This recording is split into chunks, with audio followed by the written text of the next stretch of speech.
Hi everybody, it's Aidan here once again in R Factor 2 as it is time to get a little bit scientifical. Is that even a word?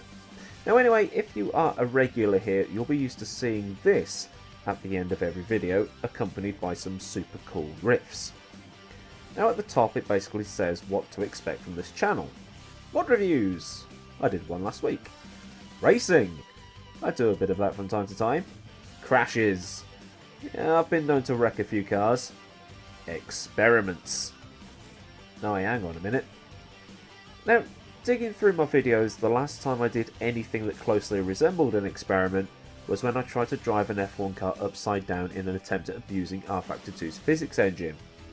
So it's about high time I did another experiment, and that is to see what progress Formula 1 cars have made in 20 years of development. Well, it'll actually be 19 because of reasons we'll get to in a minute. But in this video, I intend to show how far F1 cars have come in the last 19 years. I'll be taking the McLaren MP413 and the 2017 Mercedes to a top secret location to see how much of a difference 19 years makes.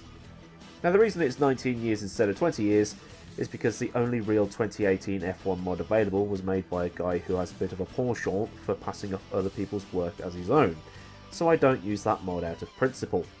Besides, the 2017 and 2018 cars are the same, but for the halo, right? Right? Now the reason I'm using the 1998 McLaren and the 2017 Mercedes is because they are the best cars of the time, and the reason I'm using R Factor 2 is because I think the physics engine is better. That's just my own personal opinion, don't shoot me. Now it would just be easier to go onto Wikipedia and look at the pole position times from the 1998 Brazilian Grand Prix and the 2017 Brazilian Grand Prix and be all, oh look, that's how much faster it is, wow. It's more fun to watch the two cars separately go around a track and also take into account how the cars feel as well. How much easier or harder has Lewis Hamilton got it compared to Mika Hakkinen? So before we get to the top secret location to test these out, let's have a look at the two cars, starting with Mika Hakkinen's MP413 from 1998. Now you know who has the most world titles? Schumacher! Wrong, it's Adrian Newey, and this is the first McLaren that he designed, and in the first two races of the 1998 season it was the car to beat. At both Australia and Brazil, the two McLarens of David Coulthard and Mika Hakkinen dominated, but at the following round in Argentina, the second brake pedal was banned after a Ferrari protest, and Goodyear brought some new spec tyres, which allowed Ferrari and Schumacher to close the gap. At the power circuits, or those with high-speed corners, McLaren would do well. At the slower circuits, the Ferraris were better. Sounds familiar, that. This car has a 6-speed flappy panel gearbox, a V10 engine, and is running on grooved Bridgestone tyres. And the top speed? Well, Coulthard was clocked at 219 miles an hour, or 353 kilometers an hour, at Hockenheim, thanks to the 780 horsepower being chucked out by this Mercedes V10. Now the 2017 Mercedes on the other hand looks a world away from what we've just looked at. There's aero appendages everywhere, a highly complicated front wing assembly, a V6 turbo hybrid that is barely half the size of the V10, but provides an estimated 1000 plus horsepower. Coupled with the fact it's a hybrid, the acceleration on this should be insane in comparison. No groove tyres on this though. We've got big fat Italian tyres that destroy themselves after 10 laps, as opposed to the harder wearing Japanese stones on the McLaren. Now this car was driven by Lewis Hamilton and Valtteri Bottas in the 2017 Formula 1 season, and like the McLaren had a season-long battle with Ferrari. But unlike the Ferrari of 1998, the battle wasn't a season-long one due to Vettel and Ferrari imploding around the Singapore Grand Prix. As a result, Mercedes won the Constructors' Championship at the US Grand Prix, and Hamilton won the Drivers' Championship at the following round in Mexico. So it's time to move on to some actual driving. Now for this, we're going to establish a couple of ground rules. The McLaren is going to run on its softest available tyre, and the Mercedes is going to run on the soft Pirelli compounds, the yellow-walled tyres that you see here. There will be no use of the super soft or ultra soft tyres, and no use of DRS. Both cars will get 3 hot laps, as opposed to my usual 2 when I do a hot lap shootout, and with the fastest time of the 3 being taken as the official time.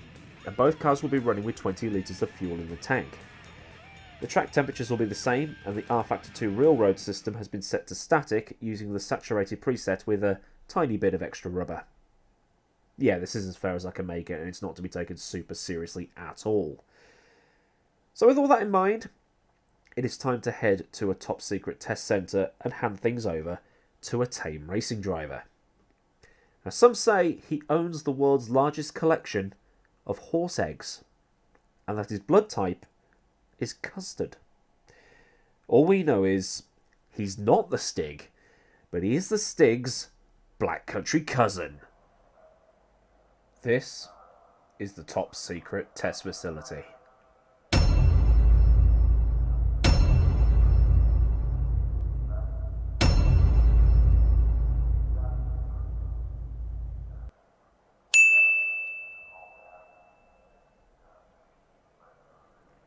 And here is the first of the two cars, the McLaren MP413, powered by Mercedes and in bright orange. Now the reason that I've chosen this particular track is it's completely flat, so the engines will be working at their optimum. It probably doesn't make any difference, but, you know, science. And it's got a good mixture of corners. It's got slow speed, it's got high speed, it's got corners that you chuck the car in so you get to test the downforce out. So without messing around too much, let's get this thing out on track and crank that V10.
And now the turn of the car belonging to the now 5-time world champion Lewis Hamilton. So let's get this thing out on track.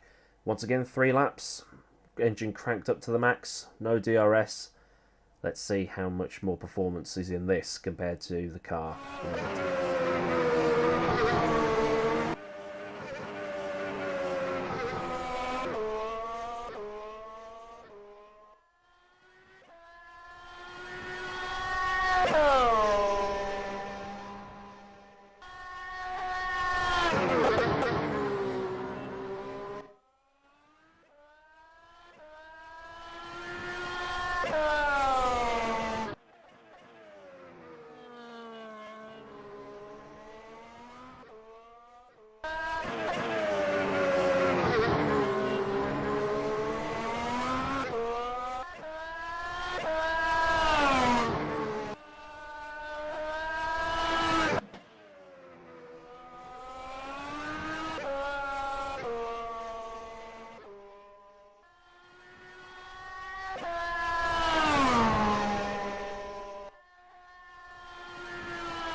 So there we have it. Quite an unbelievable difference in 1 lap pace there. Nearly sort of 7.5 seconds a lap between the two of them. So 7.5 seconds, nearly 8 seconds over the course of nearly 20 years is pretty damn good going. It just shows how insanely fast modern Formula One cars are, even though the previous generation, well, not even the previous generation, but the previous generation's generation are sounding faster, if that makes any sense. So I should really start scripting this kind of stuff. But hopefully you've learned something today. Hopefully it's been an interesting thing to look at. If there's anything else you want me to look into, whether it's series, mods, tracks, whatever it may be, leave it in the comments section and I'll have a look and make a video with it. So until next time, I've been Aidan Millward. Hope you've enjoyed this sort of Top Gear style shootout, and I'll see you all again very soon for another video. So until that next time, remember to like and subscribe. I almost forgot to do that bit. And goodbye.